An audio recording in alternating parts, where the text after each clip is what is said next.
Ibu mau bertanya atau mau ditanya nih? Nah, saya hanya menjelaskan ya, maksudnya biar Pak Ustadz paham ya. Begini Pak Ustadz, kalau Tentang masalah apa dulu? di Kristen tentang setan kata Pak Ustadz ya. Gini, saya mau tanya gini sama Anda. Iblis dengan setan sama? Iblis sama setan sama. Oh sama ya. Silakan. Nah, kan Pak Ustadz bilang tadi kan kalau setan itu berinian sama orang Kristen, ya. Nah, pengertiannya di situ di dalam kitab, ya kan, seperti yang tertulis yang di situ itu, maksudnya sifat manusia itu kalau kita berbohong. Nah, kan udah jelasin si abang tadi jelas di Alkitab itu, tapi Pak Ustadz nggak paham-paham. Itu. Yang mana? Yang dijelasin si abang tadi kita ngikutin dari tadi ngikutin. Tapi Yang mana ya Oki tadi? Iya. Oh, tapi Pak kenapa? Ustadz nggak paham gitu. Jadi pengertiannya bukannya Tuhan ini maksudnya dia setara dengan iblis, bukan. Terus? Gitu loh. Sifat manusia itu jadi akan kalau jahat akan diserahkan ke ini. Gitu. Jadi kita diarahkan dengan baik gitu loh. Iya, masalahnya kayak gini Bu. Kenapa harus kepada iblis diserahkannya? Mau kan kita tahu ya, kalaunya diserahkan kepada iblis itu bakal jadi tumbal gitu, tumbal pesugihan gitu. Iya gitu loh. Kalau sifat kita yang begini ya otomatis iblis yang berkuasa di kita ya kan. Kita berusaha itu Tuhan lah berkuasa di atas diri kita. Itu masuk di Alkitab. Ya makanya alasannya kenapa harus kepada iblis. Ngapain diserahkan kepada iblis? Iblis ada gitu loh. Otomatis jiwa manusia yang nggak dituhankan dalam dirinya Tuhan otomatis iblis selalu dia mengini dia gitu loh. Kan kita ada pendengaran dia nih. Ibaratnya nih, ini nggak boleh dilakukan. Ada lagi dari telinga kita lakukan. Nah itulah suara iblis. Bu, kita baca ayatnya dulu ya Bu ya. Nih ya. Nih, Bu. Iya saya udah baca tadi semua itu. Nih, Iya. 1 Korintus 5 nomor 5 ya.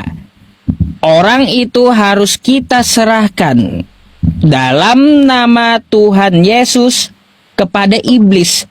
Ngapain kepada iblis gitu? Ya itu.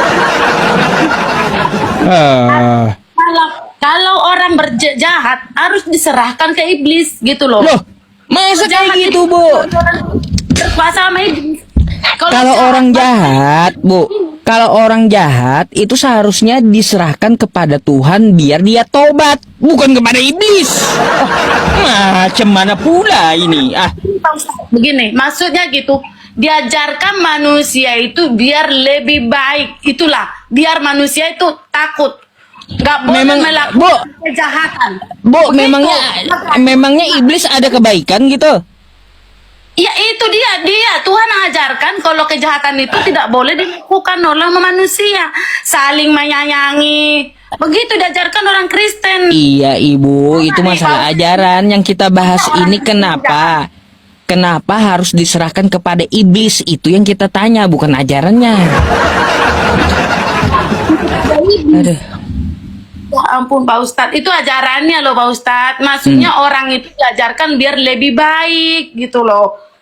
Kalau orang jahat itu akalnya iblis. Masa orang jahat dimasukkan ke inian? Bu, begitu. Kalau orang jahat ya Bu ya, kalau orang jahat serahkan kepada Tuhan, suruh dia tobat. Bukan diserahkan kepada iblis, entar dia ditumbal. Apa pula ini? Itu enggak ini berbeda dengan kita ya kan. Jadi kita diajarkan jadi orang baik gitu loh. Maksudnya begitu intinya. Iya kan saya lihat masalah itu selalu berlakukan baik, nggak boleh berbuat jahat gitu. Masalahnya Bu, yang minta-minta tumbal itu kan kayak dukun-dukun tuh ya, minta tumbal 1 nyawa. Ini diserahkan kepada iblis buat apa? Buat tumbal juga gitu. Udah diajarkan tadi, udah dijelasin si abang itu pengertiannya. Jadi Pak Ustadz itu nggak mudeng gitu loh, nggak paham tentang iblis dengan Roh Kudus. Seperti itu. Bu, itu iblis dengan Roh Kudus itu kerjasama mereka Bu. Hah? Kudus ya roh yang baik gitu loh, mengarahkan kita ke kebaikan. Iblis dengan Roh Kudus itu kerjasama loh. Kerjanya hanya mencurangi manusia, mengajak yang nggak benar. Nih, saya kasih ibu ayatnya ya. Roh Kudus dengan iblis kerjasama nih ya. Pengertiannya Pak Ustadz itu berbeda di situ. Berbeda itu pengertiannya kalau kami orang Kristen. Bentar dulu ibu, biar ibu baca nih ya. Nah bu. Iya, saya udah baca semua itu, udah pengertian. Makanya saya jelasin Apa begini. yang ibu baca? Apa yang ibu baca? Di mana di mana tertulis masalah iblis itu dengan Roh Kudus? Kalau udah baca, ayo. Ya pokoknya pengertiannya itu di dalam Belum Alkitab baca. itu. Belum baca. Mari kita belajar bersama nih Bu ya. Perhatikan di layar deh. Maka Yesus dibawa oleh Roh ke padang gurun untuk dicobai iblis. Siapa pelaku yang bawa Yesus? Roh Kudus. Ya. Dibawa Roh Kudus ke tengah gurun pasir untuk dicobai iblis. Ini Roh Kudus dengan iblis kerjasama. Coba Bu ya, kalau Roh Kudus ini yang ngajak Yesus ke mall kayak ya kagak bakalan dicobai iblis gitu. Mengerti pengertiannya di sini sebelum apa namanya Pak Ustadz itu dikarunia Roh Kudus sama orang Kristen ya. Itu pengertianmu itu Pak Ustadz berbeda banget ya. Loh, Roh Kudus itu adalah malaikat Bu. Iya, Roh Kudus dicobain orang yang suci, yang nggak bakalan bisa lah datang. Ya memang jelas Pak Ustadz, kalau kita kudus otomatis datang si jahat. Tapi kalau kuat iman kita nggak bakalan tercoba dengan si setan tadi. Waduh, kalau saya ini Bu ya telah dipenuhi oleh Roh Kudus. Di Pak Ustadz pasti paham dan tahu maksudnya apa penjelasan orang gitu. Kalau Bapak Ustadz ini maunya yang dipikirkan Bu, yang kita pikirkan itu ya jadi ada pertanyaan di benak, kenapa selalu harus ke iblis gitu urusannya?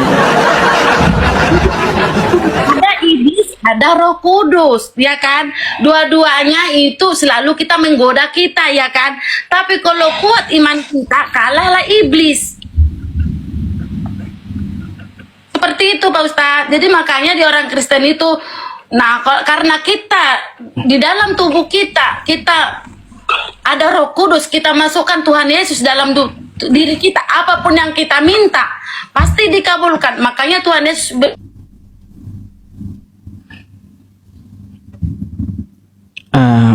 banyak notif gunung nih. akan takluk kepadamu. Nah, terbukti tuh Pak Ustadz. Begitu, jadinya kita memang Roh Kudus bukannya setara dengan setan, enggak. Memang setan ada selalu menggoda Roh Kudus gitu loh. Kita yang mau dikuduskan seperti itu.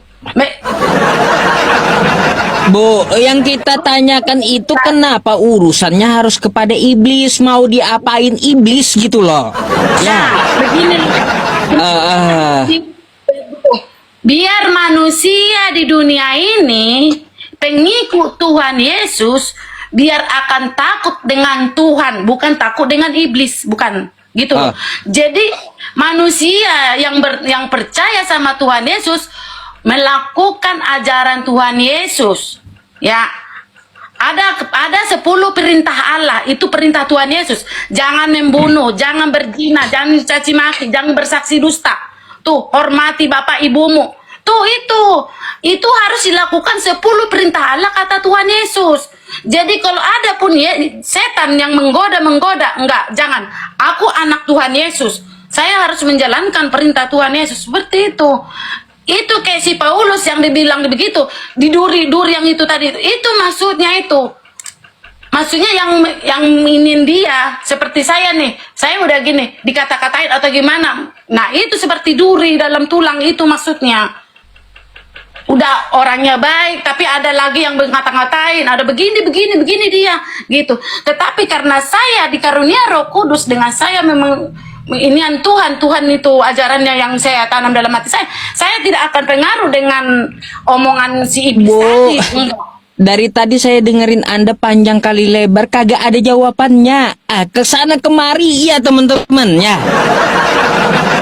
Kesana kemari gitu, makanya heran saya ini ngomong apa, saya pikir gitu ya. Yang kita pertanyakan itu simple, kenapa harus ke iblis? Iblis buat apa? Apa mau dijadiin tumbal atau kayak gimana? Iya, bukan masalah kesana kemari. Pak Ustadz, aku nggak tahu apa maksud nih Pak Ustadz. Kenapa dia ini? Udah dijelasin dari tadi, si abang juga udah jelasin pengertiannya di Alkitab ya kan? Ya itu maksudnya manusia itu jangan dipengaruhi dengan iblis. Jadi Tuhan Yesus mengajarkan kebaikan ke manusia. Kalau siapa berbuat begini, berzina bijana, nah akan dikasihkan ke sana gitu, ke iblis. Masuk ke api neraka gitu loh. Waduh. Jadi yang berdosa harus diserahkan kepada iblis gitu. Nah, masa orang jahat harus diserahkan sama Tuhan? Di situ Lah, masuknya iblis. Bu, Dia- kalau dia diserahkan kepada Tuhan kan dia bisa tobat toh, bisa baik. Nah, Gimana sih? Kenapa coba harus diserahkan kepada iblis? Ah. masukkan ke sana, ke penjara ibaratnya kan. Saya biar tobat. Karena saya udah merasakan perasaan di penjara. Seperti itu. Ya iblis, sadar kita betapa kejamnya perbuatan iblis kepada kita. Nah, sakit kan di itu iblis kita. Ya udah kita sadar. Nah, kembali kita lurus kepada jalan yang benar, ke Tuhan Yesus, seperti itu. Ya Itu maksud Tuhan imani Yesus. aja dah Bu ya. Puyeng saya dengarnya teman-teman. Iya, nggak ngerti apa yang dijelaskan ibu ini. Si abang itu udah dijelasin tadi Pak Ustadz, tapi Pak Ustadz nggak ngerti-ngerti. Itu tadi Mas saya bilangin begitu. Itu pengertiannya setan sama si Roh Kudus. Kan udah dijelasin di Alkitab juga tadi, tapi Pak Ustadz nggak jelas, nggak mudeng-mudeng. Tapi Pak Ustadz itu belum dikarunia Roh Kudus, jadi makanya nggak mengerti apa artinya di Alkitab itu. Waduh. Perbedaan. Puyeng, Jelas-jelas. teman-teman di bawah aja puyeng itu Bu denger ibu. Yang itu memang dipuyang-puyangin sama dia, pura-pura nggak tahu, nggak udah tahu, tapi ya itu nah iblis yang menguasai dirinya itu. Udah Ya jelas. udah. Ya, harus aku yang benar gitu. Kalau memang Pak Ustadz benar, maksudnya yang dengerin yang benar gitu, pasti Pak Ustadz oh iya begitu ya. Tapi Pak Ustadz menekankan dalam hatinya enggak, yang diakui yang benar seperti itu. Udah Ibu? Itu aja ya? Pak Ustadz permasalahin apa bekerja iblis sama orang Kristen begini, itu nggak ada di Tuhan, ibaratnya jadi tangan kanannya si iblis. Nggak ada. Ibu simak dulu lah nanti ya, siapa tahu kan ada pendeta yang naik gitu. Tadi Oke. udah semua banyak itu yang jelasin semua. Memang Pak Ustadz mau ngajak yang nggak tahu Alkitab ini. Saya tahu udah mau jerumuskan orang-orang yang ada di sini yang nggak tahu Saya ini Alkitab. cuma nanya.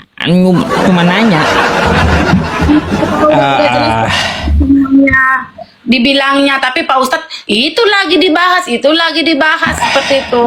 Sepertinya pembahasan yang orang pintar itu nggak tahu Pak Ustadz, tahu siapa yang biar mengerti Pak Ustadz, saya nggak mengerti gitu loh. Udah dibahas, udah dijelasin, ada penjelasannya di situ.